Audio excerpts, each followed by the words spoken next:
Salut ma gang de cinéphiles. Cette semaine, je reçois un auteur, compositeur, chanteur, le monsieur Joël Desmarais Racine. Super content de le recevoir.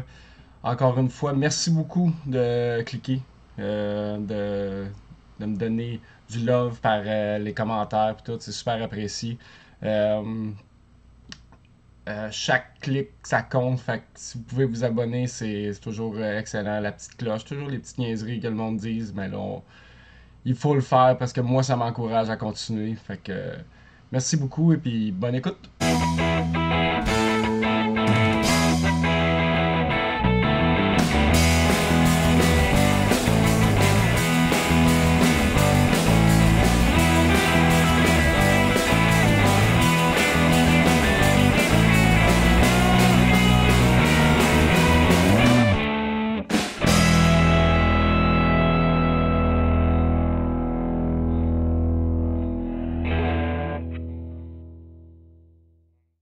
Merci beaucoup d'avoir accepté mon invitation, Joël.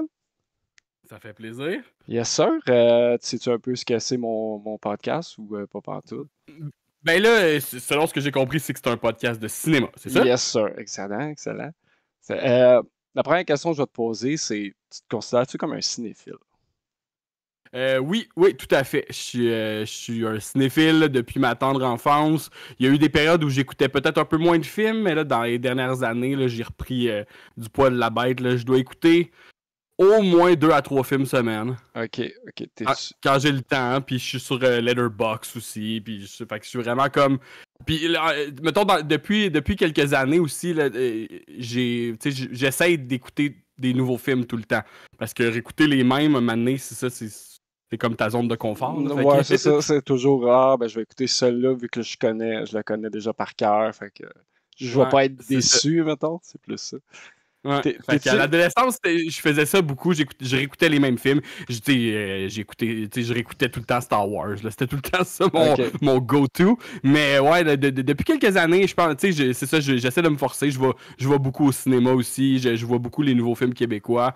Moi, ma blonde, ensemble, on aime bien ça. Aller voir les nouveautés qui se fait ici. Fait que ouais, non, Encore je pense que je peux dire que je suis un cinéphile. agréé.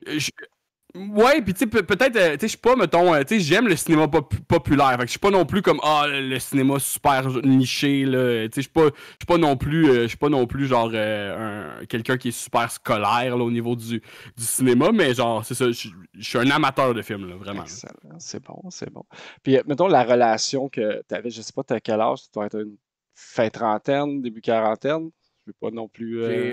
J'ai 35, fait que, 35, fait que les DVD puis la location de DVD, c'était pas mal ouais. dans ton temps. Puis tout, c'est quoi la relation que tu avais, mettons, le vendredi soir quand tu allais là-bas, puis que tu avais un certain montant d'argent pour louer tel film, puis tout? Comment tu te sentais, là?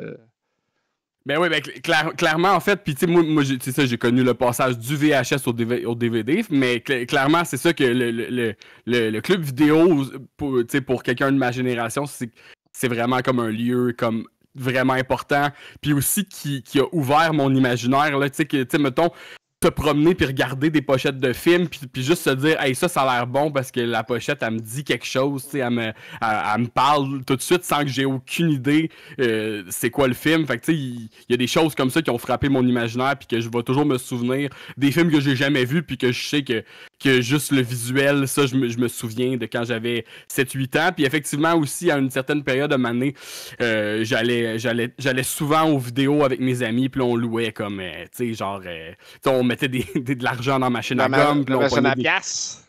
Ouais, c'est ça. Fait que là, on pognait des locations de 3 films, 3 jours, des affaires de même, puis on se louait des films pour plus souvent, on appelait ça des marathons. Là, on regardait tout ça, tout le même soir jusqu'à 3 4 heures du matin, sans dormir devant des films d'horreur, puis on loue toutes les Jason, on loue toutes les Halloween, toutes ces affaires-là. Fait que ouais, c'est très important pour moi le club vidéo. Là. Je suis exactement dans la tranche d'âge pour, que Ça ce soit soit ça. Tu un trouves-tu, lieu culte. Là. tu trouves-tu que, vu que maintenant c'est rendu en ligne, on a Netflix, Crave, puis tout, est-ce qu'on perd le petit moment magique, justement, où ce que tu disais, où on allait voir les pochettes, puis toutes ces affaires-là. C'est trop rendu rapide, mettons. Tu le regardes, c'est fini, merci, bonsoir. Tu sais, avant, tu avais le côté physique. Tu pouvais la collectionner des DVD. Là, puis je suis sûr que la plupart du monde, qui a notre âge, on a toutes une collection de DVD qui traîne à quelque part dans la maison. Là. Fait que, ouais, je confirme. J'ai une collection de DVD que j'ai pas alimentée depuis quelques années, justement par rapport à ce changement-là. Je pense que c'est ça. C'est juste qu'on s'en va vers autre chose. Je pense pas que nécessairement que ça. Je veux dire, c'est sûr que moi, je suis quelqu'un qui, je traite beaucoup sur la nostalgie puis ces choses-là. Fait que c'est quelque chose que je trouve triste que ça existe plus. Mais tu sais, est-ce qu'après ça, mettons, tu présentes ça à quelqu'un de plus jeune, tu sais, que lui, est-ce que sa relation avec le cinéma est différente? Tu sais, oui, elle est différente, mais est-ce qu'elle est moins importante? Je pense pas. Je pense que c'est juste que ça devient autre chose. Puis après ça, je veux dire, tu peux aussi avoir trippé à te choisir un film sur une plateforme, puis sauf que peut-être que ça fait en sorte qu'il y a certains films que tu vas voir qui vont peut-être avoir moins d'impact sur toi parce que justement ça va avoir été du contenu rapide que tu as consommé puis qui est passé dans l'oubli. Je veux dire, chose certaine, j'ai vu des films dans les dernières années sur des plateformes de streaming qui je les ai vus puis ils sont sortis de ma tête maintenant. Non, ça prend pas de temps. C'est ça. C'était pas marquant, c'est ça. Là. Tu le choisis. Fait que oui. Ouais. OK. Fait que tu sais, c'est sûr que ça change des habitudes de consommation, puis ça change les produits aussi présentés.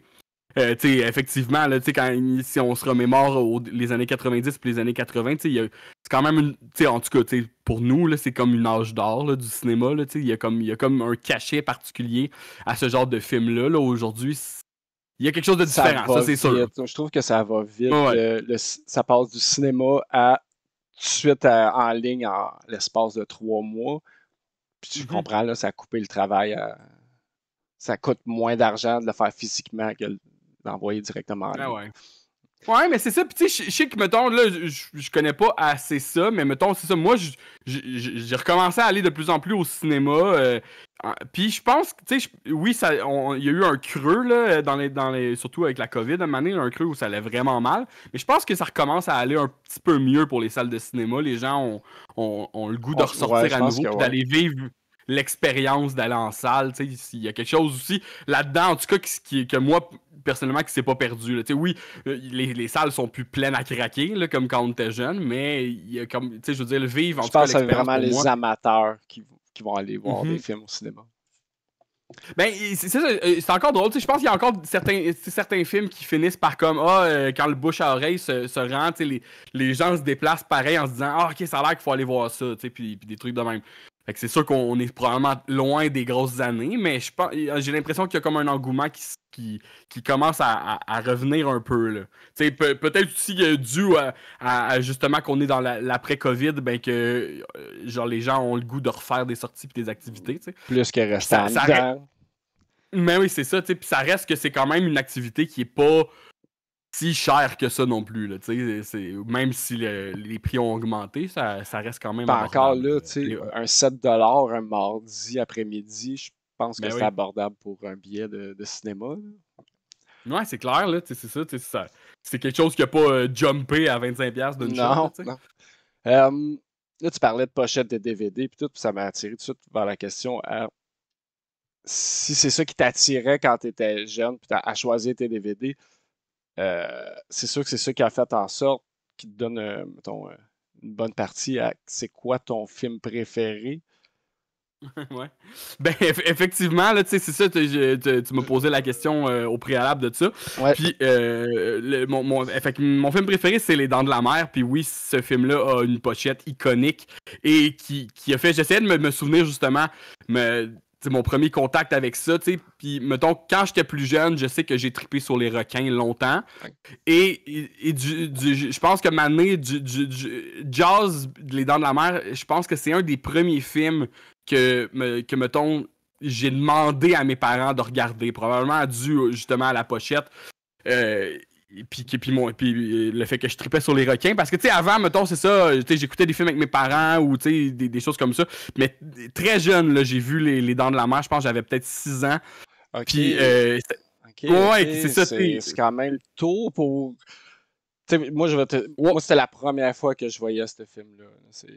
Je savais c'était quoi, j'ai toujours su c'était quoi, Jaws, Les Dents de la Mer, mais c'était la première fois que j'ai vu, puis pour vrai, ça m'a troublé. Puis j'étais un monsieur, puis là, à toi, 6 ans, c'est quand même spécial. Comme tu dis, tu as demandé la permission, là, c'est quand même... Mais j'ai toujours eu des parents vraiment ouverts, puis assez... qui étaient pas restrictifs là-dessus, mais puis je pense en tout cas que c'est ça, étant celui-là un des premiers, parce que je me souviens de où je l'ai écouté, puis c'est comme j'habitais à Montréal dans un appartement avec ma mère, puis j'ai habité là 2 ans de ma vie, fait que tu sais, puis là, j'ai un souvenir d'être dans cet appartement-là de peut-être de 6 à 8 ans, puis d'avoir vu un paquet de films à partir de ce moment-là. Fait que je pense qu'il y avait un club vidéo pas loin. C'est dans les premiers, puis après ça a comme tout ouvert une porte. Tu sais, après ça, j'ai vu Alien, après ça, j'ai vu Star Wars, tu sais, ça a vraiment comme... Là, j'avais comme un désir de voir des choses, puis c'était plus justement quelque chose qui m'était comme pas imposé, mais qui m'était proposé, mettons. C'était vraiment moi qui était de mon plein gré. J'exigeais de voir ça, puis fait qu'effectivement, comme je pense que Les Dents de la Mer, c'est un des premiers. Puis je me souviens aussi comme j'avais comme tellement trippé, je l'avais regardé comme 3-4 fois la même semaine, puis j'avais voulu le montrer à mes cousins qui étaient plus jeunes, qui eux se cachaient derrière le sofa, tu sais. C'est sûr. Ouais, fait que tu sais, je pense que c'est ça, tu sais, ça m'attirait parce que je trouvais ça trippant, le gros requin sur la pochette et dans le film aussi, sauf que après ça, puis je veux dire, pourquoi ce film-là m'est resté aussi longtemps, probablement, oui, l'attachement étant plus jeune, mais tu sais, c'est le premier Spielberg, là, puis personnellement, genre, je le revois encore, là, j'étais allé le voir en salle, ils l'ont ressorti en 3D l'hiver passé, je pense. OK. J'étais allé le revoir en salle, puis j'ai amené ma blonde parce que je voulais qu'elle le voie. Puis elle aussi, elle a quand même trippé. Il y a quelque chose dans la cinématographie de ce film-là qui me jette à terre, puis que je trouve aussi dans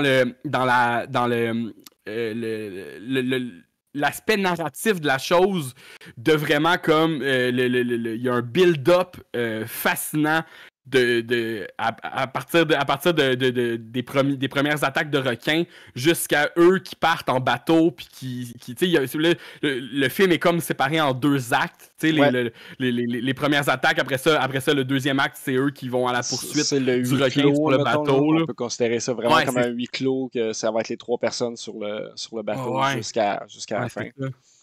Ouais, puis ça me fait triper, puis il y a vraiment... Puis il y a quelque chose, tu sais, puis j'ai souvent lu, tu sais, que, mettons, Spielberg, il y a des limitations puis des contraintes qui lui sont arrivées dans ce tournage-là, qui font en sorte que, mettons, le robot du requin, il était pas super réussi. Fait qu'on le montre pas tant que ça. On le montre pas clairement avant 45 minutes dans le film. Mais tu sais, fait que c'est pas un choix scénaristique, mais c'est quelque chose qui fait en sorte que la tension vers on le voit pas tout le temps. Puis là, fait que tu sais, c'est quelque chose qui est arrivé naturellement, puis qui fait après ça qui est devenu une inspiration pour plein d'autres, tu sais, de faire comme oh mon Dieu, tu sais, c'est vrai que si tu montes pas tout de suite ton monstre, ben tu vas créer une tension qui monte, tu sais. Puis il y avait la même chose après ça quand il se ramasse après ça sur le bateau. Ça, c'est plus un choix artistique, mais il disait, parce que tu sais, ils ont pas tourné ça pour de vrai en haute mer, mais il disait, je veux pas qu'on monte jamais la côte pour la terre ferme, pour donner l'impression à l'auditeur d'être perdu avec eux en mer, tu sais, puis de te sentir toi-même pris sur ce bateau-là avec eux. Puis je trouve que c'est tellement réussi, là, puis genre, encore aujourd'hui, ça me coupe le souffle, là, regarder ce film-là, puis ressentir la tension, puis le build-up qui amène vers, après ça, tu sais, c'est ça, le bateau qui vraiment qui perd ses morceaux puis qui finit par couler jusqu'à la finale grandiose, là, fait que c'est vraiment ça qui fait en sorte. Puis tu sais, moi je fais souvent je trouve qu'il y a une différence entre, mettons, ce que je considère être comme le plus grand film qui a jamais été faite, puis un film préféré. Fait que tu sais, je pense pas que Jaws, c'est selon moi le plus grand film au monde, mais j'ai un attachement vraiment particulier à cause de ces raisons-là. Puis je pense quand même aussi que c'est comme un chef-d'œuvre dans sa façon d'être. Mais je fais souvent cette distinction-là. Là, genre, je dirais, il y a sûrement des films qui sont plus grandioses, là, mettons Shawshank Redemption ou La Ligne Verte, là, qui, je pense, qui sont peut-être des plus grands films, qui sont pas juste un film de requin. Non, c'est ça, c'est la même chose. Peut-être, mettons, si tu compares Shawshank Redemption puis La Ligne Verte, c'est sûr que c'est 2 films de prison qui peuvent. Mais tu sais, avec la bébite, c'est vraiment différent. Mais quand tu disais que la ligne d'horizon, tout, je suis allé écouter des documentaires tout de suite après d'avoir vu le film. Ça a l'air qu'il attendait pendant des heures et des heures parce qu'il y a un bateau qui passait à l'horizon. Il fallait qu'il attende que le bateau passe. Des fois, c'était 1 heure. Puis là, il envoyait un à l'autre bout. Il y avait une tranche de 30 minutes pour filmer avant que l'autre bateau arrive. Puis je sais qu'ils ont eu beaucoup de problèmes avec le requin mécanique. Là. Ouais. Puis sachant ça, je pense que je l'avais vu un peu, j'avais su qu'il y avait eu des problèmes. Puis sachant ça, quand j'ai vu le film pour la première fois, le truc des bouées, j'ai été capable de comprendre que c'était pour ça. Le quai, je pense, à un moment donné, il attire le quai de gauche à droite aussi. Là, j'étais comme, OK, mais c'est vraiment pour ça. Puis je sais qu'il y a eu beaucoup de misère à 27 ans de réaliser ce film-là, mais quand même, là, c'est pas... Pour avoir réussi, tout le monde, je pense, pensait que ça allait pas marcher, mais en fin de compte, regarde, ça a été, je pense, un des plus gros... Le premier box-office qu'ils ont eu, là, le plus gros... C'est ça, c'était un phénomène, là, vraiment un phénomène. Puis tu sais, mettons, Spielberg, lui, il a pris inspiration dans toutes sortes de choses. Fait que, tu sais, des films de créatures, oui, il y en avait déjà eu dans le passé. Mais là, lui, il a créé un genre aujourd'hui qui est comme inépuisable. Là, le genre de film, les films de requins, il y en a à chaque année à cette heure. Puis ils sont honnêtement, j'ai jamais vu. Mais comme quand tu fais, Sharknado, là, celle-là, je pense que ça a été quand même. J'étais comme, OK, on est rendu loin là, des requins dans la tornade. Dans la tornade, c'est ça. Honnêtement, c'est ça. Personnellement, je suis pas là. Oui, Jaws, c'est mon film préféré, mais genre, les films de requins, je pense pas que c'est un genre que j'apprécie non plus tant que ça. Je en regarde, là, des fois, une fois de temps en temps, quand je vois des commentaires sur que certains qui peuvent être comme. Je pense, j'avais pas haï celui qui est 47 Meter Down, là, qui est ces 2 filles prises dans une cage tout le long du film, genre. Ils sont dans une cage. Sur une bouée, ça se peut-tu? Ou une cage? Non, c'est vraiment dans une cage anti-requin, mais ouais, il y en avait un autre aussi avec une surfer qui restait coincée sur une roche. Je pense que c'est ça, de Reef, une affaire de même, là, mais c'est ça. Ça, c'était pas si pire, mais c'est ça. Mais tu vois clairement qu'il y a justement comme un... c'est comme ça a parti un genre, puis ils sont pas mal toutes faites sur la même recette, sur le même, tu sais, avec des requins en CGI. C'est ça l'affaire, tu sais, je sais pas pour toi, mais tu sais, comme moi personnellement, le requin des Dents de la Mer, aussi mécanique et brisé peut-il être, je veux dire, moi, les effets pratiques, j'aime tellement ça. Mais oui, tu sais. Fait que, tu sais, oui, tu le sais que c'est fake, mais genre, tu sais, mettons, puis je sais que ça, tu l'as sûrement aussi vu dans les documentaires, que il y a quand même des scènes à la fin où t'as des extraits, genre, de National Geographic qu'il a inséré, lui, dans son film. Ok, non, pour ça, je savais pas. Je savais qu'il avait filmé un requin, puis encore là, ils ont eu des problèmes avec celui qui filmait en dessous. Ben, c'est peut-être ça, c'est peut-être un vrai requin finalement, mais je pense qu'il avait engagé une équipe de océanographes qui filmait des affaires pour National Geographic. Puis tu sais, tu le vois tout de suite que le requin il est bien plus petit que le requin robot, là, tu sais. Ouais. Parce que le requin robot, tu sais, techniquement, il fait genre 7-8 mètres. Et puis ça existe peut-être maintenant aujourd'hui, mais c'est comme très rare, là, des requins de cette taille-là. Là, pour vrai, là, je pense qu'on connaît plus ce qui se passe dans l'espace que ce qui se passe dans le fond de la mer en ce moment. Je pense qu'il doit y avoir des bébites au fond de la mer qu'on ne sait même pas l'origine encore. Ouais, c'est clair. Si on peut parler, mettons, la scène, la première scène, le POV, le point of view, plus la chanson. Puis là, ça on a déjà parlé, c'était à cause du... comment est-ce qu'on appelle ça? Du requin mécanique qui fonctionnait pas. Toi, mettons, les premières secondes, vu que t'avais 6 ans à peu près, là, t'étais-tu déjà stressé quand ça a commencé? Je pense que, tu sais, je sais pas, genre, je me rappelais pas quelle connaissance j'avais au préalable de ce film-là, mais comme, je pense que, tu sais, mettons, je l'avais écouté avec mon père, puis la première attaque, genre, j'étais comme, on l'a pas vu, puis il m'avait dit, ouais, mais c'est ça le deal, là, puis tu sais, comme, mon père, lui, il avait pas nécessairement un attachement si particulier que ça à ce film-là, fait que lui, il disait pas que c'était une bonne chose qu'on voyait pas le requin, il était comme, c'est le film que t'as voulu voir, puis c'est ça, là, tu verras pas grand-chose, il fait noir, puis là, finalement, après ça, tu finis par le voir, tu sais, mais comme, je me rappelle, je pense qu'au début, j'avais été comme peut-être un peu déçu, de pas voir grand chose de ce requin-là, mais c'est sûr que, tu sais, je veux dire, les premières notes de la chanson thème de John Williams, tu sais, après ça, c'est quelque chose qui c'est quelque chose qui te marque pour toujours. Tu sais, je pense pas que j'avais déjà entendu ce thème-là avant de voir le film, mais après ça, ça devient quelque chose de culturel que tu vas toujours te rappeler. Aujourd'hui, là, tu chantes la chanson, puis le monde... Puis moindrement que tu t'approches d'un piano, puis je veux dire, t'es capable de le faire, là, puis t'es capable de retrouver les deux notes qui sont vraiment juste comme... C'est ça que j'ai entendu, hein. C'est vraiment juste deux notes, puis quand il l'a joué, je pense, devant la première fois devant Steven Spielberg, il a fait... C'est vraiment juste ça. Puis l'autre, il a fait « Oui, mais tu vas voir, ça s'en vient, puis... Regarde, aujourd'hui, c'est iconique. » C'est ça, tu sais, il y a une mélodie qui embarque comme mané, mais effectivement, comme le riff qu'on peut appeler, là, c'est juste un demi-ton, là. C'est deux notes qui suivent cinq pianos, puis avec tu sais, super grave, puis qui est juste comme, tu sais, qui donne, dans le fond, comme la musique émule le requin, là, qui avance, là, tu sais.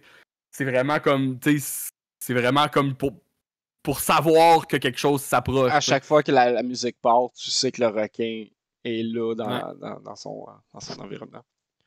Ouais, puis c'est ça, je me souviens que c'est ça, tu sais, j'avais, après ça, je me suis acheté la VHS éventuellement, puis la scène du début, tu sais, je sais pas, je sais pas comment dire, mais comme t'es dans cette espèce de petite ambiance-là de film d'horreur.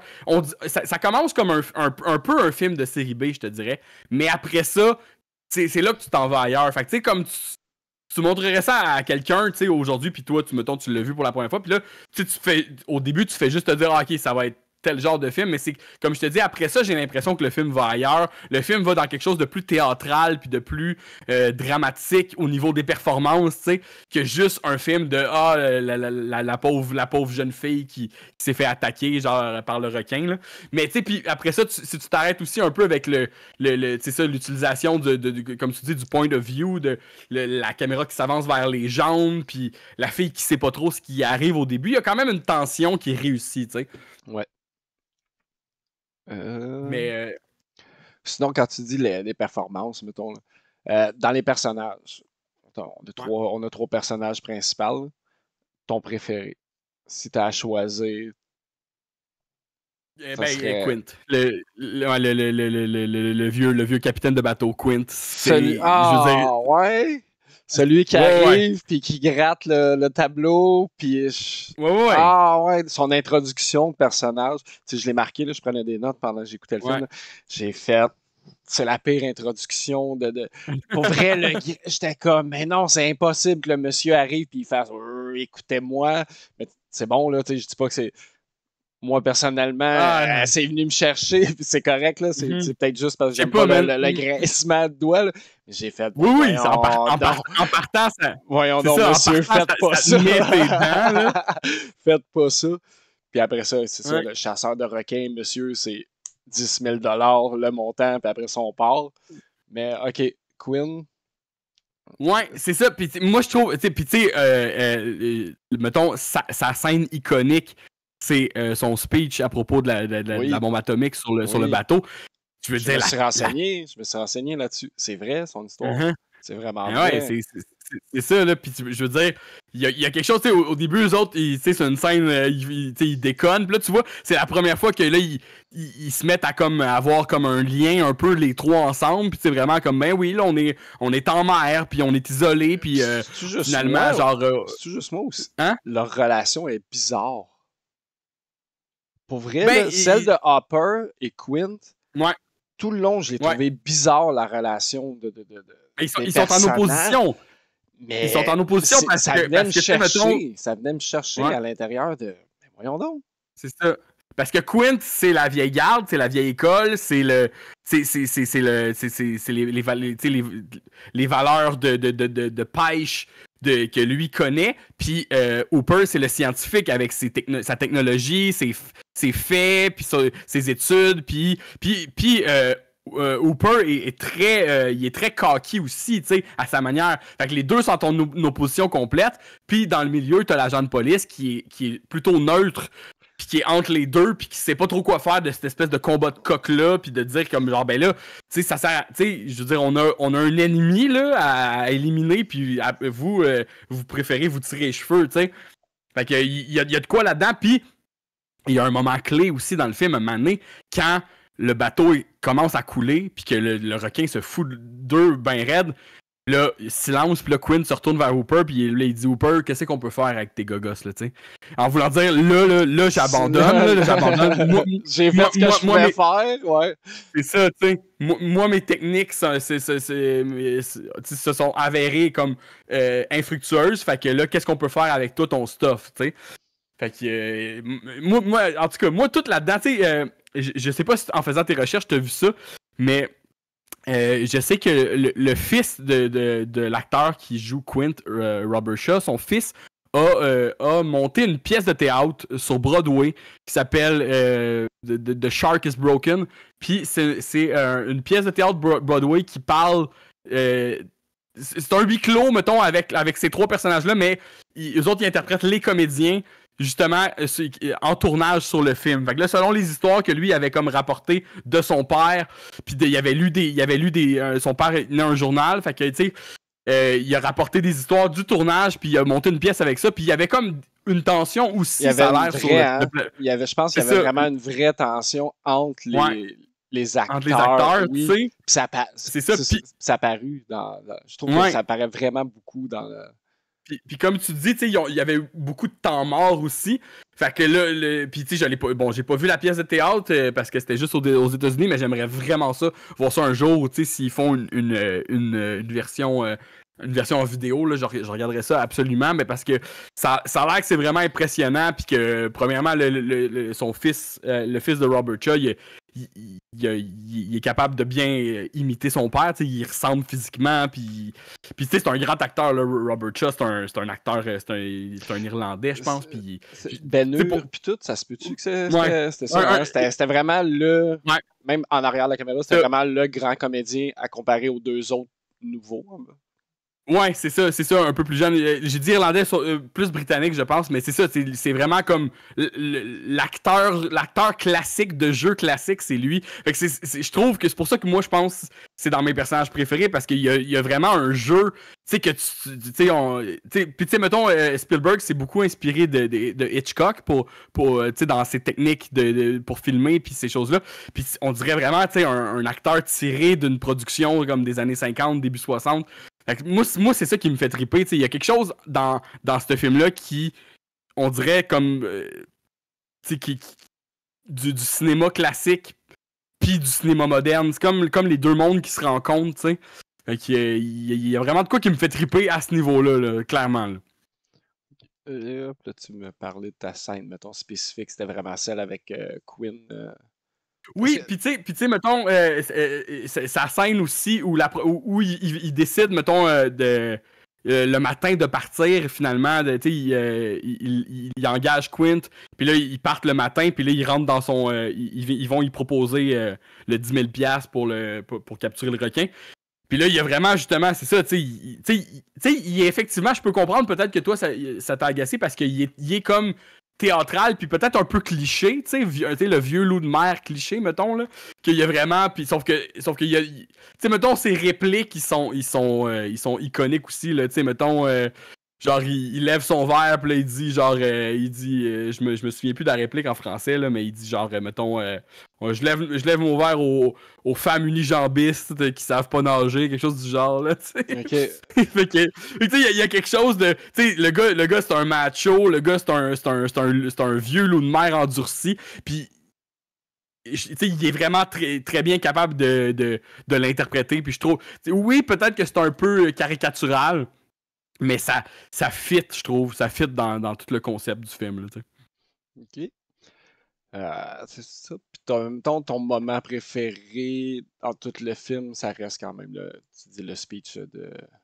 Le speech. Mais il y a plein de moments iconiques. Je me rappelle que quand j'étais jeune, un de mes moments préférés, c'est la première fois où tu vois le requin comme au complet. Oui. Ça, c'est quand c'est quand, mettons, tout de suite après que le petit gars soit fait manger sur son bateau, il y a un dude en petit canot il se fait renverser, je pense.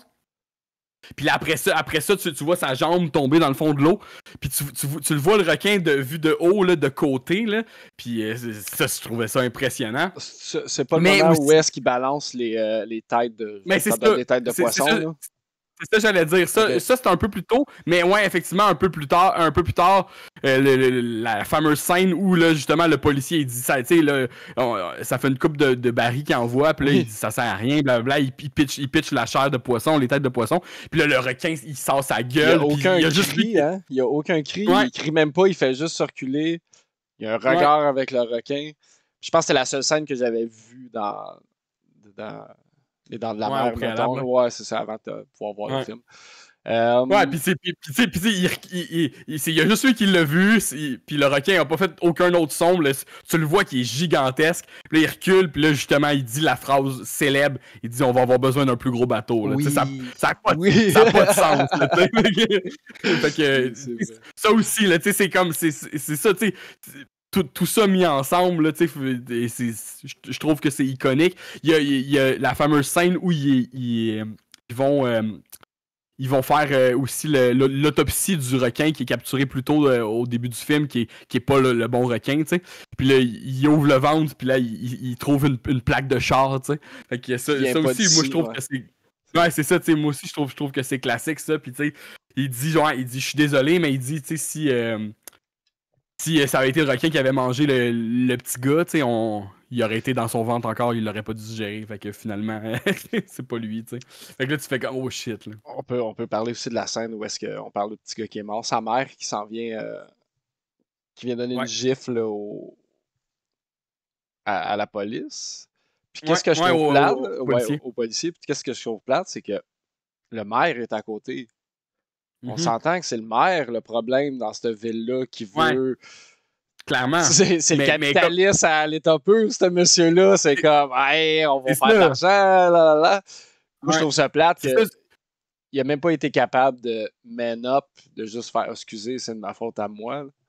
Mais je pense mais c'est ça, mais c'est aussi ça qui est intéressant, je pense, dans ce film-là, tu sais, comme cet aspect-là aussi de dire comme l'agent de police se retrouve entre la ville puis les citoyens, puis tu sais, comme il essaye, lui, le plus possible, tu sais. Je pense qu'il sait pas nager non plus. Je pense que c'est vraiment pas nager.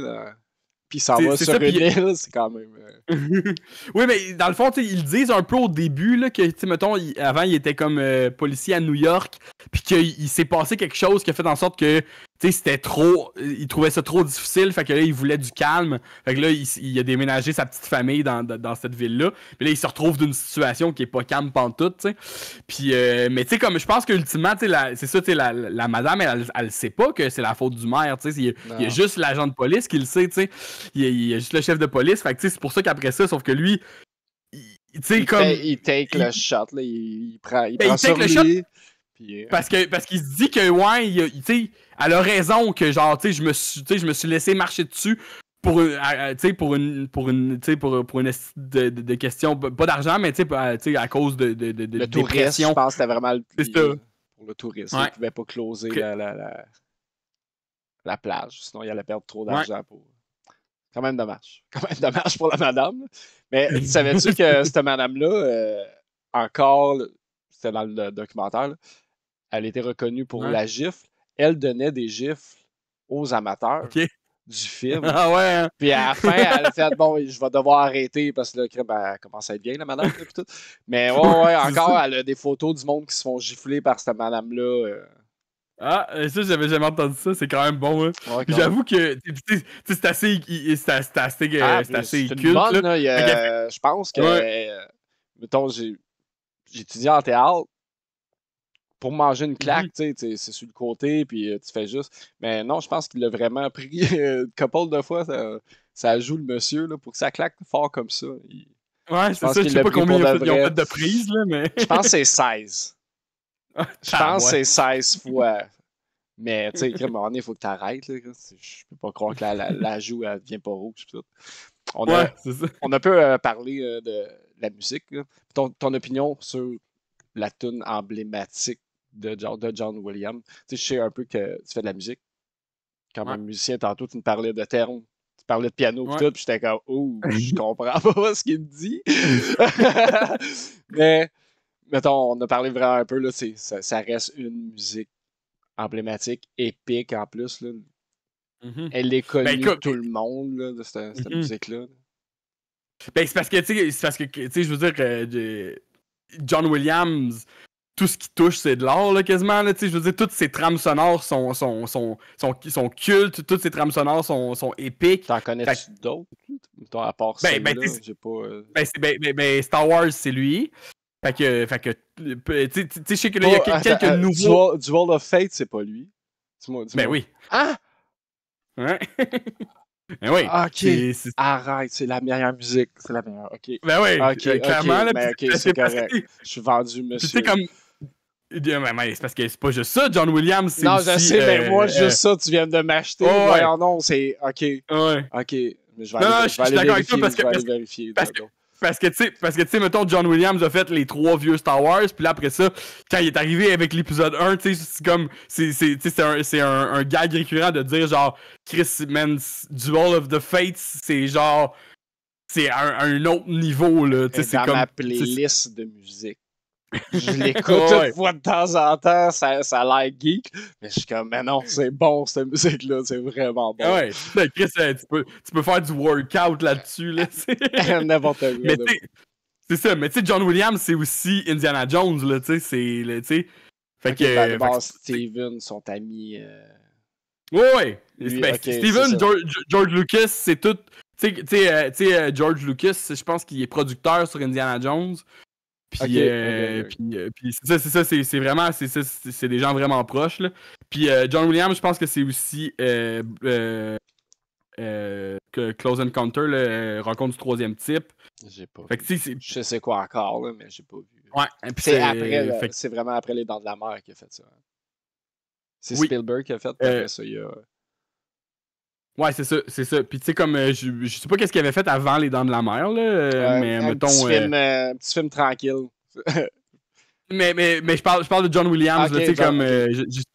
Je sais pas s'il composait beaucoup avant ça, mais tu sais, le parc Jurassique, c'est aussi... Fait que tu sais, comme... Spielberg, il pogne pas mal tout le temps John Williams. La liste de Schindler, c'est lui aussi. E.T., c'est lui aussi. Ok. Je pense qu'il a fait des Harry Potter... Pas Spielberg, là, mais John Williams, là, la musique. Fait que, tu sais, c'est vraiment, tu sais, c'est ça. C'est un composeur-interprète. Ben, c'est lui qui dirige l'orchestre. Ok. Mais, c'est ça. C'est lui qui composait aussi, là. Ben, tu sais, je sais pas comment ça marche, un chef d'orchestre. Ben, c'est ça, c'est un compositeur. Fait que lui, dans le fond, il écrit. Je sais pas il y a combien de musiciens dans ses orchestres, mais il écrit chaque instrument. Là. Il écrit chaque partition, puis chaque mélodie que l'orchestre va faire. Puis après ça, il va diriger l'orchestre. Fait que l'orchestre qui va performer le thème puis l'enregistrer. Puis là, je pense que c'est peut-être pas tous les compositeurs qui font ça, mais je veux dire, l'orchestre enregistre devant une projection du film. Là. Ils voient des images, puis ils peuvent comme justement ça serait logique, accompagner. Ça serait logique ouais. aussi. Mais c'est ça, mais c'est sûr que lui, puis je pense qu'il doit composer au piano là, principalement, mais après ça, c'est ça, il écrit pour les 4 violons, il écrit pour mais pour faire ça, faut que tu saches jouer du violon ou t'es pas obligé? Je pense pas que t'es. Non, je pense pas que t'es obligé. Peut-être que ça. La musique, là, à part de m'écouter, là, un instrument, je sais pas c'est quoi. Je sais c'est quoi une guitare, je suis juste pas jouer. Mais, c'est ça, fait que, tu sais, mettons que, non, tu peux composer pour plusieurs instruments sans être capable nécessairement d'en jouer, parce qu'après ça, c'est le côté, c'est le côté théorique puis le côté technique, tu sais, fait que, tu sais, je veux dire, tu peux être un super bon compositeur théorique puis être capable d'inventer des mélodies sur papier, mais, tu sais, ça se peut qu'au niveau technique, t'as pas assez de pratique pour pouvoir l'interpréter à sa juste valeur, sauf que après ça, je veux dire, il dirige tout de même l'orchestre, là, tu sais. OK. Mettons, par rapport à les Dents de la Mer, est-ce que ça a changé la perception que tu avais sur les requins? Je sais pas. Je pense que c'est quelque chose qui a comme qui s'est ajouté dans cette espèce de fascination que j'avais quand j'étais jeune. Là, aujourd'hui, tu sais, je veux dire, j'ai déjà regardé Shark Week à Discovery Channel, mais c'est comme, mettons, je suis pas là, genre, oh mon Dieu, genre, je veux tout savoir sur les requins pis tout, là, mais c'est juste que, je pense que c'est une affaire de petit gars, là, tu sais, que quand j'étais un enfant, j'étais là, pis c'est hot des requins, c'est un monstre qui est encore vivant aujourd'hui, pis tu sais, je veux dire, je suis pas non plus, tu sais, je veux dire, je le sais que c'est une espèce en voie... qui est menacée là, pour certaines là, parce que justement l'image que les gens en font principalement à cause des Dents de la Mer en plus là, je pense pas qu'ils attaquent le monde, je pense plus qu'ils se nourrissent. Ouais. Après ça, si t'es au mauvais endroit au mauvais moment, ben là c'est clair là. C'est clair. C'est ça, tu sais, oui, c'est un prédateur, mais c'est ça, tu sais, c'est autant qu'un lion, autant qu'un tigre, c'est juste comme un prédateur qui est haut dans sa chaîne alimentaire. Puis, sauf que, tu sais, c'est ça va jamais, genre, juste attaquer l'humain pour le plaisir, là, ça va attaquer l'humain parce que soit ça a faim, ou soit parce que ça pense que t'es un poisson, là, tu sais. Ça va voir tes jambes, puis ça pense que c'est un poisson, c'est carrément ça, tu sais. Puis là, fait que là toi, dans le fond, t'avais jamais vu ce film-là, fait que t'as jamais vu les suites non plus. Parce qu'il y a des suites. Ouais, ça, j'ai vu ça par après. J'ai fait. C'est ça. Ah ouais, j'étais allé voir, moi, ce que j'aime, là, c'est les trailers. J'aime tellement ça regarder des vieux trailers de films, justement, avant d'écouter Les Dents de la Mer 1, j'étais allé voir le trailer, puis j'ai fait, oh, ça va me mettre dans l'ambiance. J'ai vu le trailer du numéro 2. J'ai vu le bateau au fond de la mer. Puis une petite attaque de requins et j'ai vu que la police, le policier allait revenir. Parce que je pense que le comédien qui jouait Quinn est mort. Ouais. Je pense 3-4 mois après que le film soit sorti. Ça se peut, c'est vraiment pas longtemps, mais ouais, Roy Scheider, le gars qui faisait l'agent de police, le Brody, il revient dans le 2. Le 2, écoute, il est pas si pire. Le 2, c'est quand même une bonne suite. C'est vraiment pas aussi épique puis bien fait que le 1 au niveau du côté narratif. Mais le 2 est une suite correcte. Après ça, le 3 puis 4, ça va vraiment pas. Wow. ça, c'est vraiment...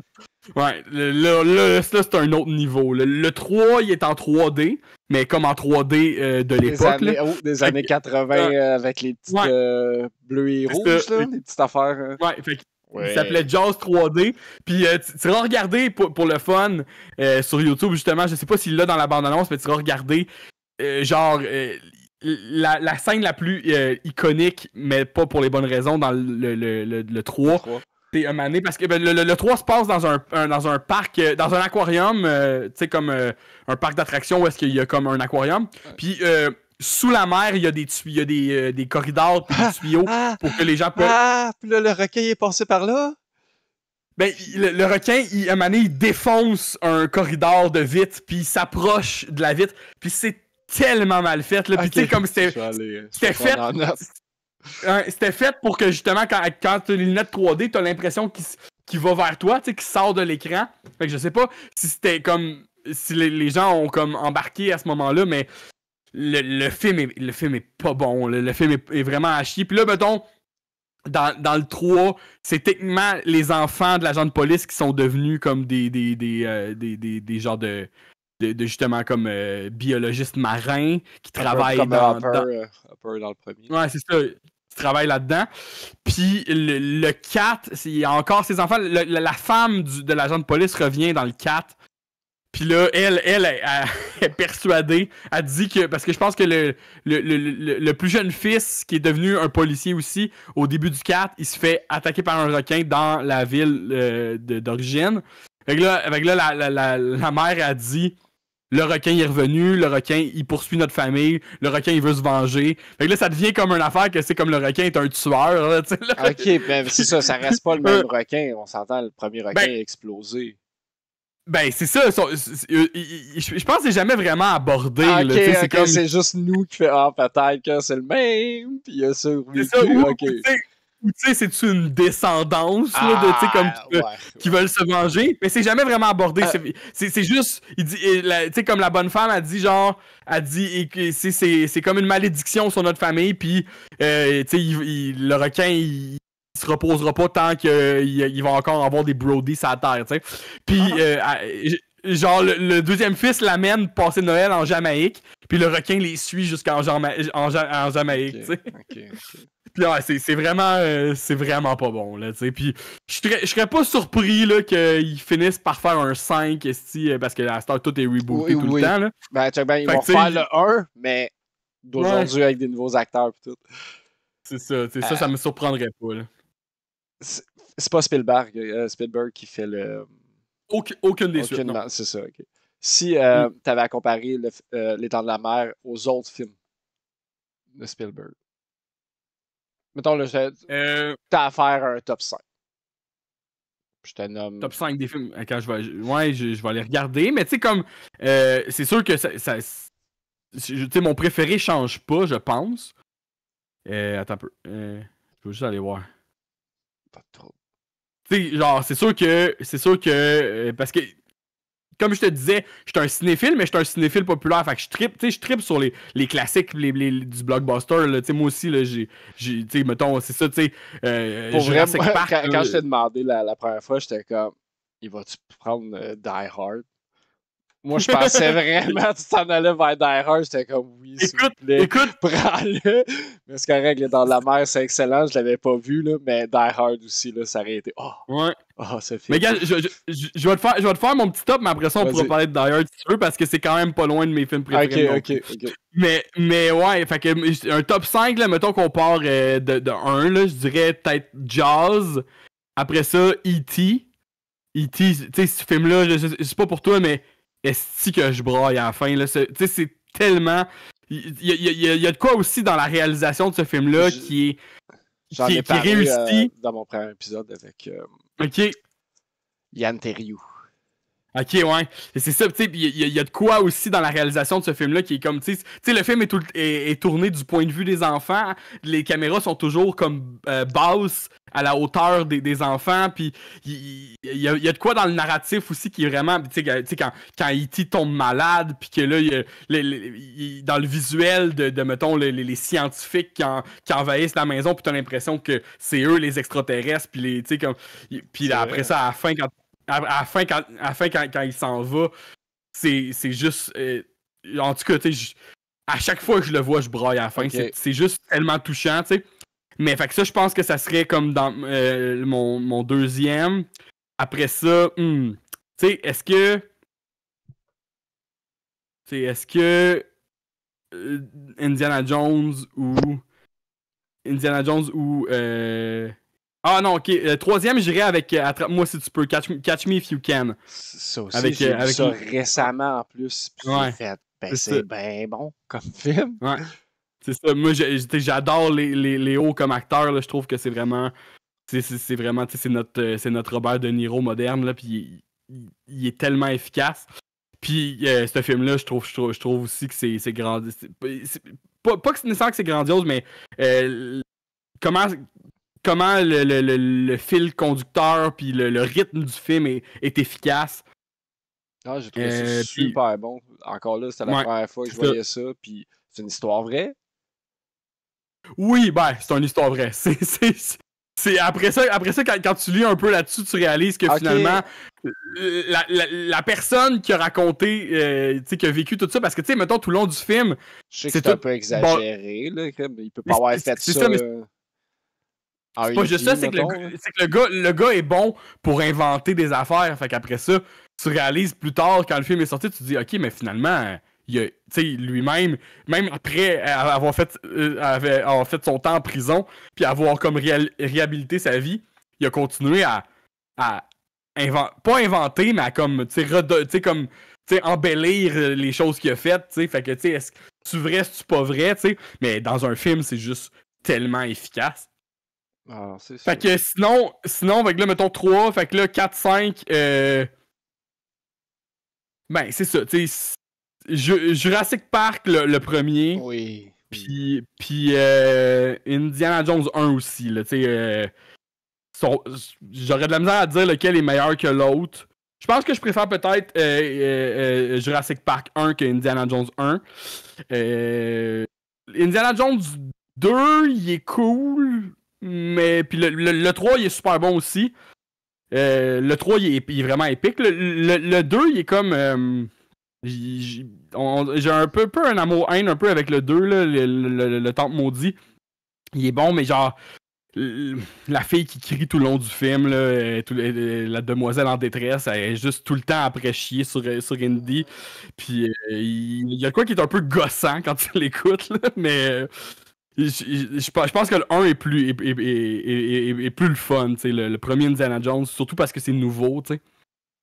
Puis c'est pas mal ça. Écoute, tu sais, je pourrais dire, c'est ça, la liste de Schindler, je l'ai pas vu assez souvent, je l'ai vu une fois plus jeune.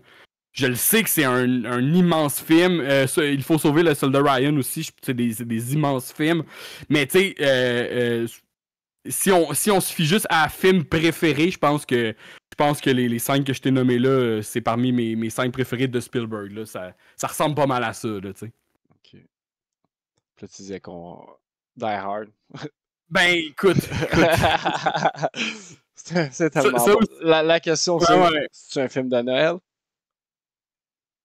Écoute, c'est un film que maintenant, tu m'aurais posé la question il y a 10 ans, puis j'aurais dit, ah ouais, là, c'est un film de Noël, mais là, c'est devenu tellement comme une espèce de running. C'est ça, une joke de dire, là, on s'ostine, puis tout. Puis genre, je pense que ce qui est capable de déterminer facilement, c'est comme, c'est un film que je peux écouter à n'importe quel moment de l'année? Ben oui, tu sais. Je peux-tu écouter Die Hard au mois de juin? Sans problème. Je peux-tu écouter Home Alone au mois de juin? C'est plus difficile, tu sais. Ouais, okay. Tu vas moins triper, tu sais, tandis que Die Hard, tu vas triper autant. Mais est-ce que c'est un film que j'aime écouter à Noël? Ça c'est clair. Ça, c'est clair. On dirait que, tu sais, comme, tu sais, ça me donne un prétexte pour le réécouter, tu sais, parce que c'est Noël, pis là, t'es comme, ah, ben, je vais écouter Die Hard, tu sais, pis...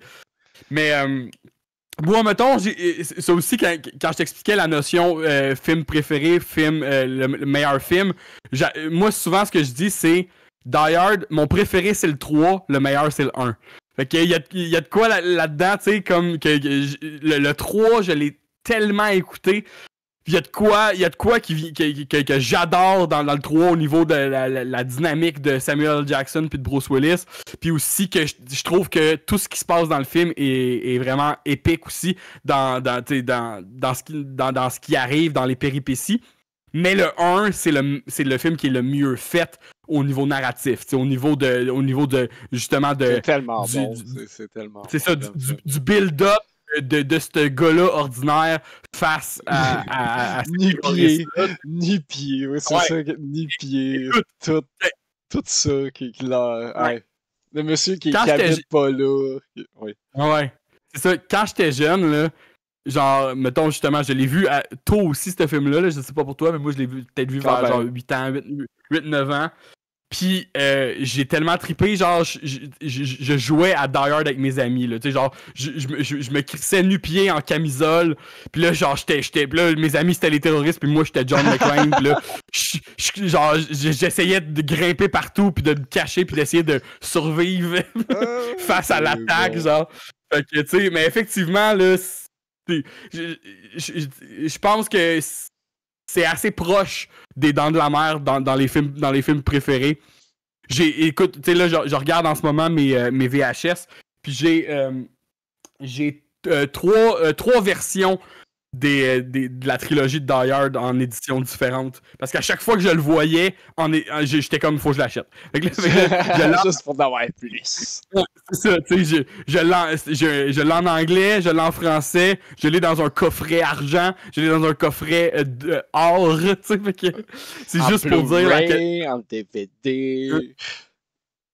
Fait que j'imagine, c'est ça, toi aussi, c'est parmi tes films préférés. Si c'est pas un de mes films préférés, ça reste, là. Moi aussi, Jurassic Park. Là, après ça, Chucky. Chucky, moi, c'est ça que j'ai vu jeune. Je sais pas pourquoi, mais jeune, j'ai vu Chucky, puis on dirait qu'après ça, ben, les films d'horreur, ça a comme... Regarde, je suis capable d'avoir une petite poupée tuée, là, des messieurs à grands couteaux, ça me fait putain peur. Mais on parle de films d'horreur pis tout. Est-ce que tu penses que ça a quand même influencé les Dents de la Mer, les films d'horreur pis les trailers, mettons, après? Je pense que ça a eu sûrement plus un impact sur les films de créatures. Il y a quelque chose... C'est comme un genre d'horreur spécifique maintenant, ça. Les films, genre, justement, comme... C'est pas nécessairement un tueur, c'est une créature. Quelqu'un qui affronte une créature. Puis tu sais, mettons, je pense que la série Alien aussi, ça pourrait être un peu...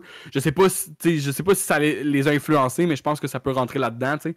Puis ça aussi, c'est parmi des films que je pourrais considérer dans mes films préférés. Alien 1 puis 2, surtout, tu sais.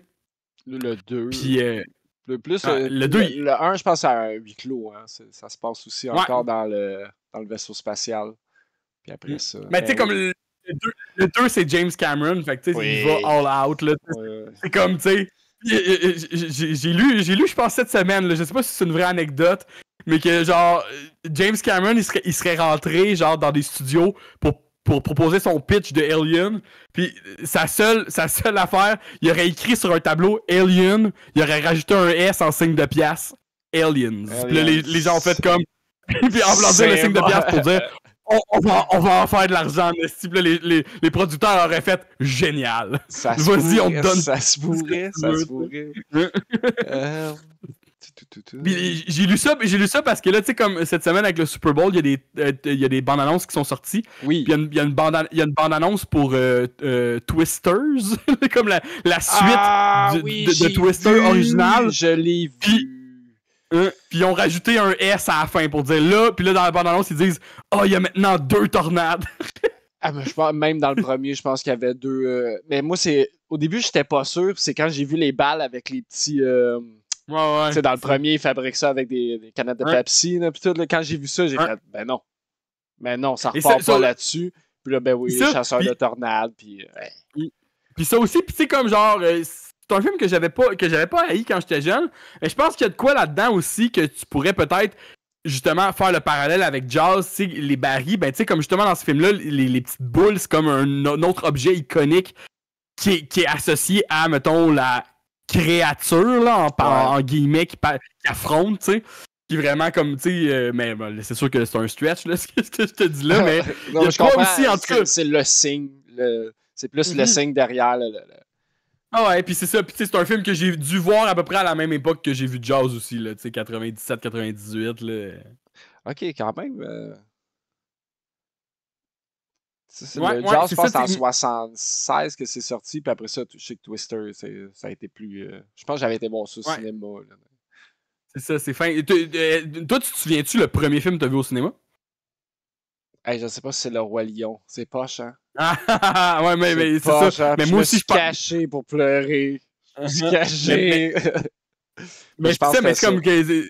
Mais c'est comme, ça confirme qu'on a le même âge parce qu'effectivement, moi aussi, c'est Le Roi Lion. Je suis pas mal sûr que c'est ça le premier film que j'ai vu, tu sais.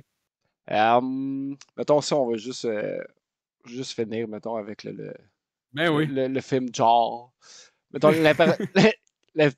l'interprétation de la fin. Est-ce que la fin t'a déçu? Puis là, mettons, on va partir de... Quand... Le dernier combat, là. Quinn vient de se faire manger, là. Quinn a fait manger, l'autre, il est parti, puis là, c'est le dernier combat, puis tout. Ouais, ben non, moi en tout cas, personnellement, c'est toujours c'est toujours un moment fort pour moi, cette finale-là. C'est vraiment comme c'est vraiment comme la déchéance. Le bateau est à son est à son plus faible. À la fin, il reste juste comme la poutre qui sort de l'eau. Puis en dernier recours, c'est le personnage principal qu'on suit depuis le début qui a été un peu comme... qui a pas eu beaucoup à faire une fois qu'il était sur le bateau à cause que les deux gars prenaient toute la place. Fait que lui, il était comme un peu spectateur de tout ça. Puis à la fin, c'est à lui, c'est le gars ordinaire encore une fois, c'est à lui de sauver les meubles. Fait que là, à la fin, son dernier recours, il lance la bouteille d'oxygène dans la bouche du requin. Puis parce que c'est un callback aussi au début, au milieu du film, quand il dit c'est super explosif, ça. Fait que là, sa seule option, c'est de faire exploser ça. C'est comme ça. J'ai comme arrêté le film, j'ai regardé ma copine, j'ai fait check bien ça. C'est avec ça qu'il tue le requin, il va le faire exploser. Puis comme il a fait. C'est sûr qu'il y a eu la scène, elle sert à ça, je pense que. Ouais, clairement, mais c'est ça, mais tu sais, à la limite, tu sais, peut-être aussi prévisible peut-elle être la scène, la finale après ça, tu sais, je veux dire, je sais pas si tu l'as vu en français ou en anglais, mais mettons en anglais. Version originale, ouais, en anglais. C'est ça, en version originale, tu sais, il dit « Die, you son of a bitch », puis après ça, il tire, puis c'est comme tabarnak, c'est tellement hot, là, tu sais, je veux dire. Puis je pense que le bitch est comme censuré par l'explosion, là, mais comme... Je sais pas, moi je trouve que l'interprétation de la scène par Roy Scheider, puis je vais te faire un parallèle avec Die Hard, mettons, parce que c'est un film que t'aimes bien, là. Ouais. Ce que j'aime, mettons, de Die Hard 1 puis de Die Hard 3 aussi, mettons, c'est que bon, c'est sûr que c'est peut-être pas réaliste, mais mettons, ce que je trouve de réaliste là-dedans, c'est mettons, l'évolution d'à quel point comme le gars peut être magané puis blessé dans le 2 heures que tu regardes, tu sais. Au début, il est top shape, puis là, plus le film avance, plus il est magané, tu sais. Puis là, mettons, Die Hard 1, je trouve que c'est super bien exploité, tu sais, à la fin, il est décalissé, sa camisole est plus blanche, là. C'est ça, puis je trouve que c'est ce qui marche pas du tout avec, mettons, Die Hard 4, qui est genre, après 20 minutes de film, le gars, il est déjà tout décrissé, tu sais. Fait que ça, il y a pas d'évolution, satisfaisante. Puis là, je trouve que dans Die Hard, c'est super bien fait, et dans Jaws aussi, tu sais, vraiment, l'évolution de la déchéance du bateau, la déchéance du gars, Roy Scheider, à la fin, il est tout mouillé, il est décrissé, puis il est vraiment au bout du rouleau, puis son dernier recours, c'est ça. Puis, fait que tu la sens, l'émotion, tu la vis avec lui, puis je trouve que c'est réaliste de dire, tu sais, je dis pas que c'est réaliste, que ça arriverait dans la vie, là, ça, mais c'est réaliste comment c'est amené jusque-là. Tu sais, c'est vraiment comme, c'est ça qui fait que c'est un bon film, c'est que t'as eu le temps de vraiment vivre le film avec le personnage, puis de vraiment, comme après ça, arriver à la fin, puis d'être satisfait par le dénouement, tu sais. Fait qu'en tout cas, moi, personnellement, puis c'est peut-être l'attachement que j'ai de ce film-là, étant plus jeune, mais genre, je vais le réécouter à 35 ans, puis je suis toujours aussi excité par la fin, puis par ce qui se passe, tu sais, puis après ça... je sais que j'avais lu aussi l'explosion du requin. Bon, ils ont littéralement explosé le requin robot, je pense, pour de vrai, là. Il y en avait un pour exploser, puis l'autre c'était pour. C'est ça. Puis là, ils ont mis comme de la viande hachée, puis des affaires de même là-dedans. Fait que là, il y a beaucoup aussi de réel là-dedans. Puis j'avais aussi comme bien aimé, il en parle aussi, je pense, dans le documentaire que tu as dû écouter, le son qu'ils ont créé à la fin quand le requin coule au fond de l'eau. Il y a comme une espèce de mélange de son de baleine, mais comme ralenti, tu sais, avec tu sais, mis plus grave. OK. Mélangé avec un cri de lion, tu sais. Puis c'est sûr que genre dans le dernier plan avant que ça coupe, là, tu vois comme le frame de bois non plus. Mais c'est ça, mais je sais pas si tu savais, Steven Spielberg, pas son dada, là, mais il ne filme jamais la dernière scène de ses films. Ok, il passe ça à quelqu'un d'autre, quoi? Il s'en va. Il s'en va, puis c'est son équipe. C'est son équipe qui gère. Puis je pense qu'il le fait dans tous ses films. Là. C'est ce qu'il expliquait, c'est qu'il l'a fait dans celui-là, puis c'est devenu un... Comment je peux dire?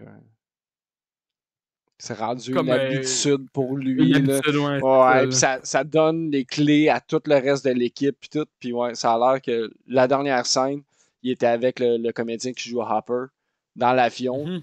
Puis ils ont fait... C'est quand tu fais exploser le requin. Puis il a fait, c'est là que ça se passe. Puis comme, t'es pas là. Puis ça a l'air qu'il est juste parti à rire. Puis il a fait, puis ça a fini comme ça. Puis ça a l'air que c'est ça. Ça l'a suivi toute sa vie. Puis je pense qu'il filme jamais la dernière scène. C'est quand même ballers d'une certaine manière. Tu veux pas filmer, mais je sais pas si c'est toujours la dernière scène que tu filmes, mettons, la dernière scène du film que tu filmes en dernier. Ça, je sais pas. Là. Des fois, un film, c'est jamais monté pareil. Non, c'est clair, là. Puis mettons. Vas-y. Ouais, ben après ça, il y a une petite scène de eux qui nagent vers la côte. Ça, j'ai trouvé ça bizarre. Ouais, ça, j'ai trouvé ça bizarre. C'est comme, OK. Ouais? OK. Ils sont censés être loin. Tu pars à nager à 2. Je comprends, tu seras pas épuisé à cause des flotteurs, là, mais quand même. C'était censé être loin. Tu sais, comme j'ai dit plus tôt, eux autres, ils mentionnent jamais qu'ils sont si loin que ça. Vrai, sauf qu'après ça, c'est, mettons, c'est ça, je te dis, c'est que Spielberg, lui, il voulait il voulait pas montrer la côte pour pas qu'on ait l'impression qu'ils ont un point de rattachement quand même. Fait que, tu sais, ils ont quand même juste un petit bateau, là, fait que je pense pas qu'ils étaient comme non plus en haute mer. Mais après ça, je pense que c'est peut-être juste pour vous donner une conclusion. Une conclusion heureuse. Puis là, j'en ai pas parlé, mais tu sais, c'est un roman, là, Jaws, là, Les Dents de la Mer. Moi, je l'ai lu, ça fait quand même longtemps que je l'ai lu, fait que je peux pas... Tu sais, je sais pas si cette finale-là est fidèle au roman, là. Je me souviens pas. Mais je sais que la plupart des choses dans le film sont fidèles au roman.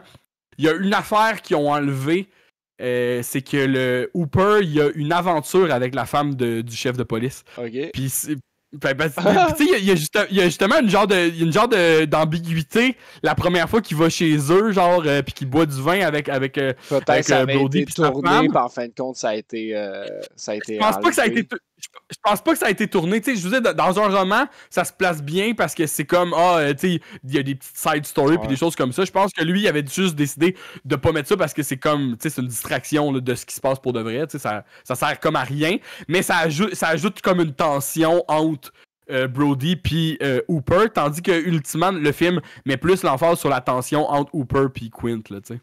Mais je sais que je pense que Hopper, il était mort. Il meurt dans la cage. Il n'est pas censé se sauver de la cage à requin, dans le livre. Dans le livre, je suis pas sûr. Là, ça se peut très bien. Ça se peut bien, ouais. Fait que ouais, c'est ça, là, c'est peut-être le Hollywood happy ending. Ouais. Là, que c'est ça, tu sais. Mais ultimement, tu sais, c'est pas si poussé qu'il survit parce que, mettons, tu le vois comme réussir à sortir de la cage, puis après ça, le requin décalisse toute la cage. Je pense que c'est le moment le plus stressant, moi, que j'ai. C'était ce bout-là, genre que... Je sais pas si je pense que c'est un vrai requin. Je pense que c'est là qu'il y a des scènes où est-ce que c'est vraiment le vrai requin qui est... Oui, puis quand le requin s'attaque à la cage, c'est un vrai requin, mais c'est malade, il n'y a pas de son, t'es vraiment comme dans le silence d'être dans l'eau, fait que... Non, c'est... Je trouvais ça... Très hot. Je vais te poser une dernière question. Ouais, vas-y. Si, mettons, t'avais à recommander le film à quelqu'un qui l'a jamais vu, ouais. Comment tu essaierais de le convaincre de voir le film? Ben, comme je t'ai dit un peu plus tôt, j'ai fait ça avec ma blonde l'année passée. Fait que là, ma blonde, on aime ça aller au cinéma ensemble. C'est quelque chose qu'on fait souvent. Ma blonde, elle trippe beaucoup films québécois. Fait que c'est pour ça c'est majoritairement ça qu'on va voir. Une fois de temps en temps, on réussit à aller voir d'autres choses, mais c'est rare que les gros blockbusters, elle s'en colissent un peu. Fait que ça, j'avais comme... C'est ça. Au début, elle était réticente, puis là, j'y avais tout vendu ça. J'avais dit, écoute, je sais que dans ton imaginaire, parce que évidemment, tu sais, elle connaissait Jaws, Les Dents de la Mer, sans l'avoir vu. C'est comme la plupart, c'est ça, comme la plupart du monde. Je pense que on a vu l'affiche, connaissent la chanson by the side un peu, mais...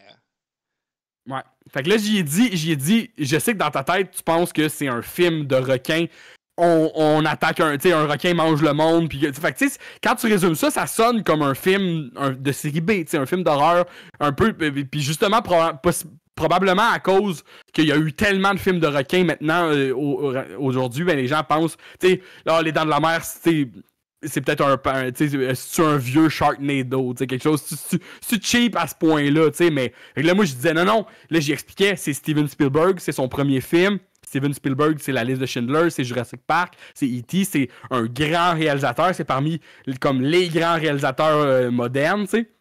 Fait que là, je disais, c'est un film qui est... là, je disais, au niveau dramatique, c'est un film, tu sais, qui vient te chercher, je pense. Fait que là, je sais pas si... Après ça, elle m'a dit, oh, ouais, elle a aimé ça. Fait que c'est sûrement pas venu la chercher autant que moi. Ça vient me chercher. Mais elle a quand même aimé ça. Puis mettons, elle riait souvent dans les répliques de Quint, parce qu'il y a des bonnes répliques...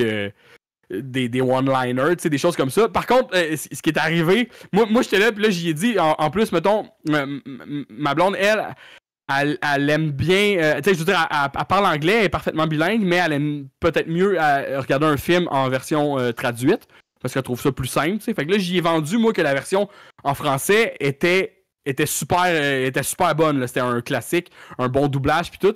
Chris, c'était pas la même version au cinéma. Ça m'a gossé. Ah, c'est sûr. Ça m'a gossé. Puis là, c'est ça, j'ai lu que, genre, quand ils ont fait le Blu-ray, ils ont fait un nouveau doublage parce que parce qu'ils pouvaient pas.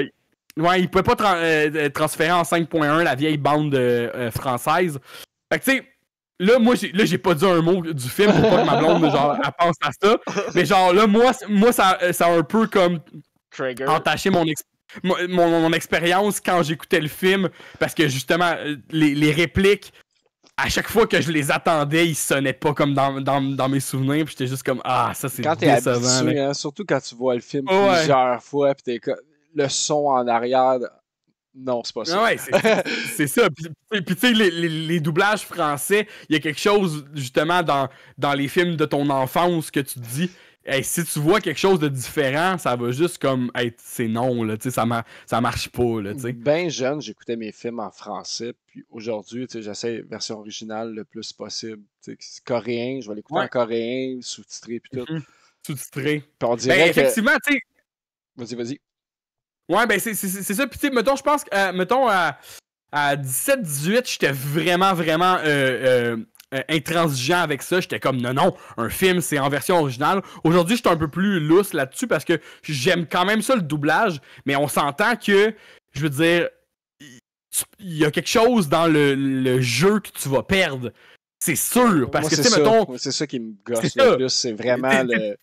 Crème, il travaille son personnage, le monsieur, là. Il va chercher les émotions, puis tout, puis après ça, c'est quelqu'un en dehors qui fait juste regarder un écran, puis c'est correct, c'est super beau travail, puis tout, puis je comprends que tu veux faire de l'argent, fait que tu le traduis en plusieurs langues, mais caline que c'est poche des fois. Ouais, puis il y a un travail d'acteur qui est super aussi dans le doublage, qui est fait, mais on s'entend que, tu sais, mettons, j'entendais l'autre fois dans un émission de radio, je pense, Catherine Brunet, qui est une actrice qui fait beaucoup de doublage, qui disait qu'un film américain, mettons, elle double Emma Stone, je pense, ça y prend 8 heures, ça y prend 8 heures faire un doublage complet. Tu sais, je veux dire, tu peux pas, genre, te dire, écoute, Emma Stone, elle a travaillé 6 mois sur son personnage, puis toi, en 8 heures, tu réussis à émuler quelque chose de similaire. C'est impossible. C'est impossible que tu sois capable de te rendre au même niveau que elle. Puis tu sais, je comprends qu'à la limite, c'est pas ça le but du doublage, mais puis elle est super professionnelle, puis elle est super bonne dans ce qu'elle fait, mais on s'entend qu'il y a quelque chose pareil. Je veux dire, tu sais, mettons, je vais voir un film en français au cinéma parce que c'est ça qui est le plus facile puis le plus accessible. Genre, je vais vraiment, tu sais, mettons, j'ai vu le dernier Scorsese en français, puis je suis comme, j'ai hâte de le voir en anglais, là, tu sais, j'ai hâte de le voir en version originale parce que je le sais qu'il y a comme quelque chose que j'ai manqué à quelque part, là, tu sais, il y a quelque chose les accents, qui était pas là. Surtout les accents. Oui. Tu parles de Scorsese, c'est souvent des accents anglais, là, le monsieur qui... Ouais. Tu sais, on s'entend, une des affaires que j'avais trouvé le plus ridicule, c'est, mettons, aller voir le Commando des bâtards de Tarantino en français. Tu sais, dans le film, il y a du français, de l'allemand, de l'anglais, de l'italien. C'est vraiment bizarre. Puis là, finalement tu l'écoutes traduit, puis tout le monde parle français. T'es là, Chris. Oui. Puis ils disent dans les répliques, OK, parle italien pour voir. Puis là, finalement, ils parlent français. T'es là, tabarnak, ça n'a pas de sens. Puis c'est tellement bon, ce film-là. La scène du verre de lait, là. Ouais, c'est ça. Je pense qu'Inglourious Basterds, je pense que c'est mon Tarantino préféré. Ah ouais? Je pense que son meilleur, ça aussi, je vais te faire une distinction entre les deux. Son meilleur, je pense que c'est Pulp Fiction, mais je pense que mon préféré, c'est Le Commando des bâtards. Ok. C'est vrai que c'est bon. Il y a de quoi. C'est ça. Puis, Kill Bill aussi, là. Kill Bill, c'est bon, tabarnak. Ça, on dirait que j'ai vu trop jeune. Puis j'ai pas été capable de. Tu sais, c'est vraiment comique. Ben, pas tant que ça. Non, mais pas comique à ha-ha-ha, plus dans. C'est comme si tu regardais une BD. C'est mieux de même? Des fois, t'as des longues bandes blanches, puis tu sais, c'est des carreaux de BD, puis là, ça saute d'une scène à l'autre. C'est comme je te dis, c'est vraiment jeune. C'est vraiment jeune, puis j'ai peut-être pas accroché. Ben ouais, je te conseille de réécouter parce que c'est plein de choses Kill Bill. C'est 2 films mis ensemble qui rendent hommage à plein de styles, tu sais, le style gangster, le style le japonais, le style western. Fait que il y a plein d'hommages que Tarantino fait là-dedans. Puis je veux dire, l'interprétation est incroyable. Là. Je veux dire, il y a de quoi là. Que j'ai pas vu. Ouais, c'est ça. C'est comme une de mes scènes préférées, tu sais, c'est comme un moment donné, Bill, il s'en va voir Michael Madsen, qui est un des... c'est comme une gang qui ont tué Uma Thurman dans ce film-là.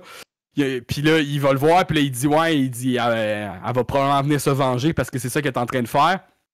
Puis là, Michael Madsen, il fait juste répondre. Il dit, ouais, mais il dit peut-être que cette femme-là, elle mérite sa vengeance, tu sais.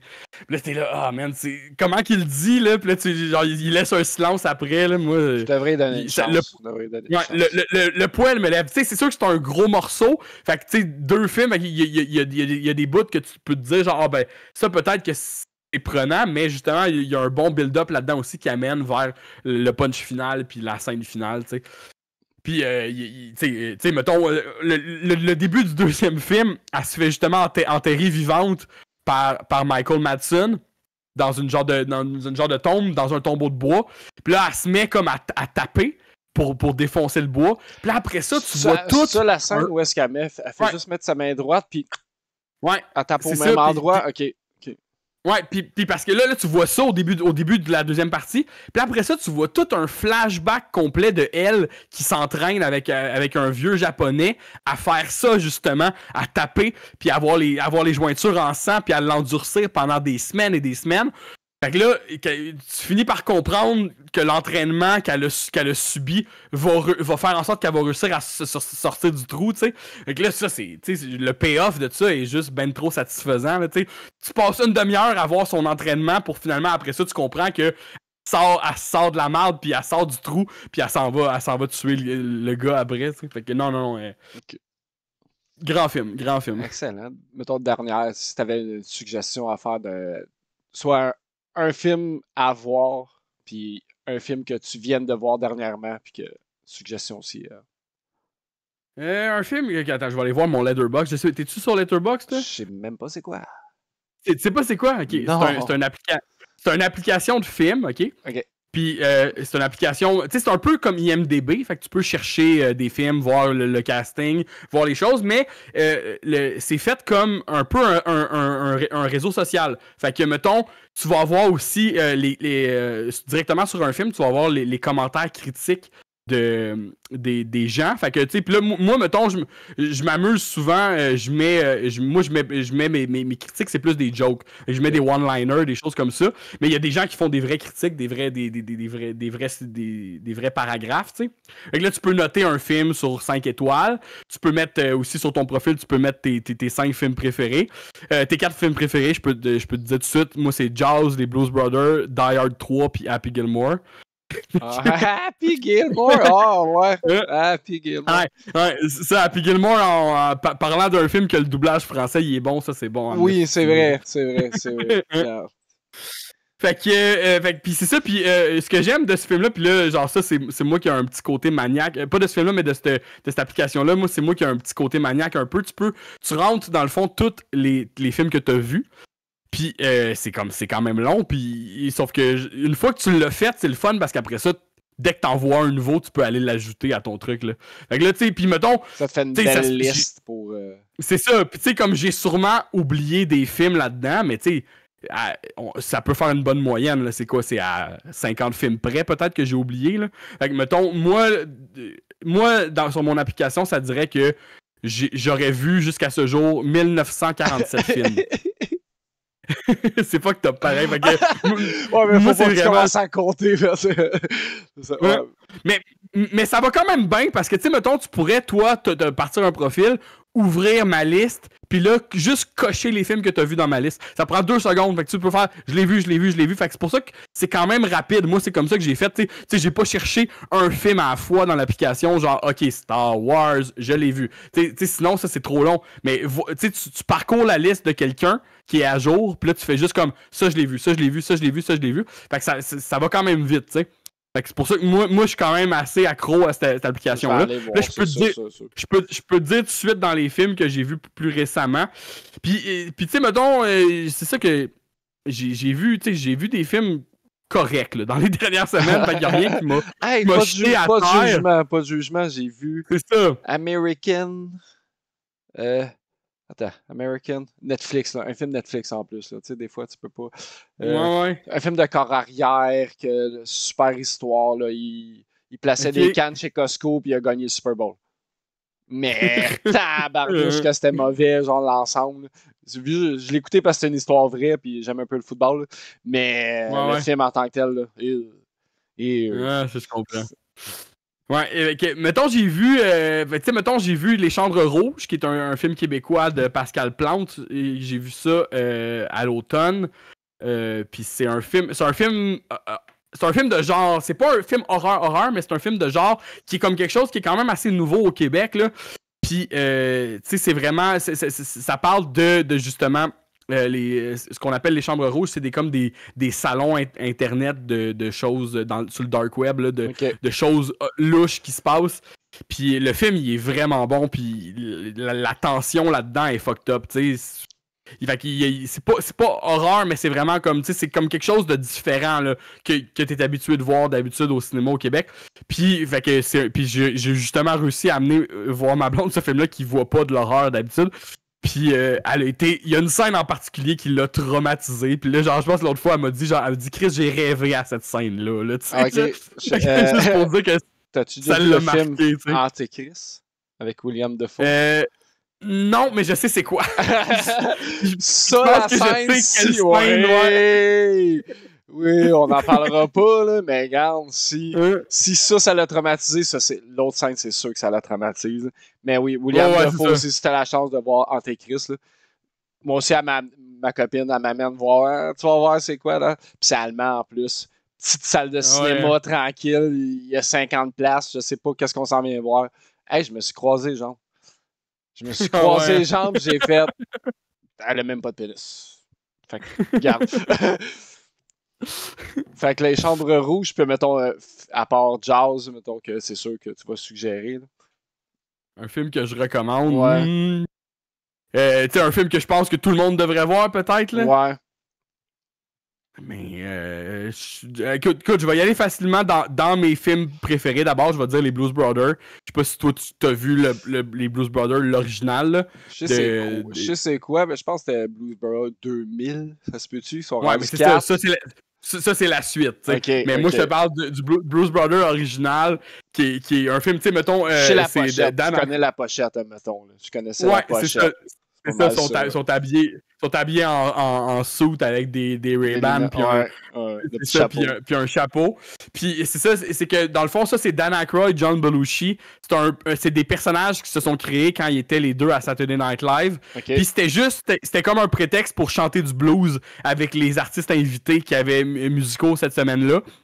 Fait qu'il faisait juste comme, c'est ça, il s'était inventé des personnages pour dire, on est les frères blues, puis on vient chanter des vieux classiques de blues avec des artistes connus, tu sais. Puis là, après ça, ils ont créé un backstory sur ces personnages-là, de dire, OK, c'est deux orphelins qui se sont rencontrés à l'orphelinat puis qui se sont liés d'amitié par rapport à leur passion pour la musique blues. Dan Aykroyd, c'est un grand fanatique de musique blues noire américaine. Puis ils ont introduit cette musique-là à son ami John Belushi.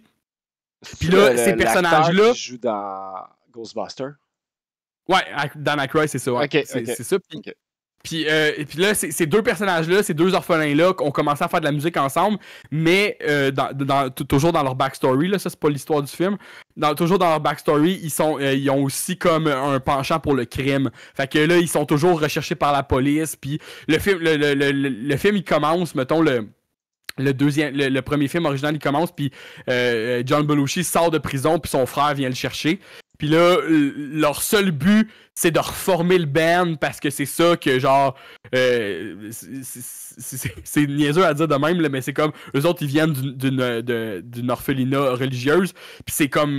c'est Dieu qui leur a dit, il faut que vous fassiez de la musique. Puis là, ils veulent reformer le band, mais... Ils volent des affaires en chemin, fait que là ils se font poursuivre par la police tout le long du film. Tu sais, c'est comme, il y a pas grande histoire à part le fait qu'ils font juste comme se sauver de la police puis chanter des tunes parce que c'est une comédie musicale. Ça a l'air, mettons, j'ai l'impression que c'est, je vais dire Grease, là, je vais le comparer à Grease, là, mais c'est ça, t'as un petit bout de film puis après ça une petite chanson, un petit bout de film, une petite chanson. C'est ça, c'est pas une comédie musicale dans le sens qu'ils vont pas chanter ce qui se passe dans le film. Mais il y a des performances musicales. Fait que tu sais, mettons, il y a plein de chanteurs qui sont featuring aussi dans le film. Fait que mettons, ils vont louer des instruments au magasin de musique de Ray Charles. Mais Ray Charles, c'est pas lui, il joue un vendeur de magasin de musique.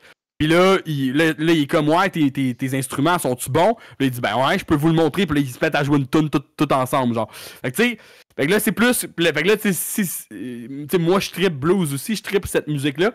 Fait que c'est vraiment comme, les performances musicales sont super bonnes. Puis le ton du film aussi, il est particulier parce que c'est pas genre super... comédie, genre burlesque ou ridicule. Les deux gars, ils sont stoïques, sérieux, vraiment comme tout le long du film, ils sont juste badass, puis le ton du film est vraiment cool. Puis moi, c'est ça que j'avais aimé de ce film-là à l'époque. Fait que tu sais, ils sont vraiment comme... Ils sont cool, tu sais, ils sont super cool, puis ils sont pas stressés, l'humour est c'est ça, puis l'humour du film est comme pince sans rire un peu. Fait que ça, je trouve que c'est ce qui fait que ce film-là est super efficace. Les tunes sont malades. Puis ce film-là, c'est le film qui est reconnu pour avoir le plus gros carambolage de chars de police à la fin du film. Fait que tu sais, il y a quand même un build-up intéressant là-dessus aussi. Je pense que j'ai vu ouais. Ça arrête pas.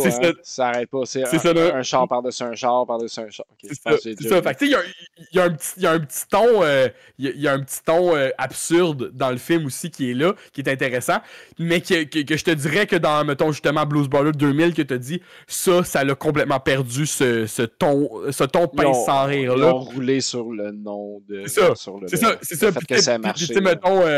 C'est ça. Puis tu sais, mettons, John Belushi, lui, il est mort jeune. Il est mort comme à peine 1 an ou 2, je pense, après les Blues Brothers 1, parce que c'est un gars qui consommait beaucoup de drogue. Mais il est mort... Tu connais un peu l'humour, puis c'est ça... C'est ça. Fait que il y avait l'air d'avoir une belle vie remplie. Ouais. C'est ça, puis ce gars-là, c'est un performeur incroyable. Fait que tu sais, il y a de quoi aussi sur ce film-là, qu'il y a comme un aura un peu triste parce que c'est je pense le dernier projet de John Belushi, mais tu sais, il y a de quoi, tu sais, c'est vraiment beau là, de le voir performer puis d'être heureux genre de même parce que genre c'est vraiment un projet qu'il avait à cœur avec son chum Dan Aykroyd, puis les deux gars étaient des passionnés de ce qu'ils faisaient. Fait que je pense que les Blues Brothers, c'est un des premiers films que j'ai vu quand j'étais jeune. Pas au cinéma là, mon père m'avait fait écouter ça chez nous. J'avais peut-être 3 ou 4 ans, puis tu sais, je comprenais rien de ce qui se passait, mais la musique, tu sais, venait me chercher vraiment. Puis là, après ça, mon père, il y avait la trame sonore, fait que j'écoutais la trame sonore. Fait que c'est pour ça que c'est l'attachement particulier que j'ai à ce film-là aussi. C'est très nostalgique, très film de mon enfance, mais je pense que c'est vraiment un très bon film aussi, là.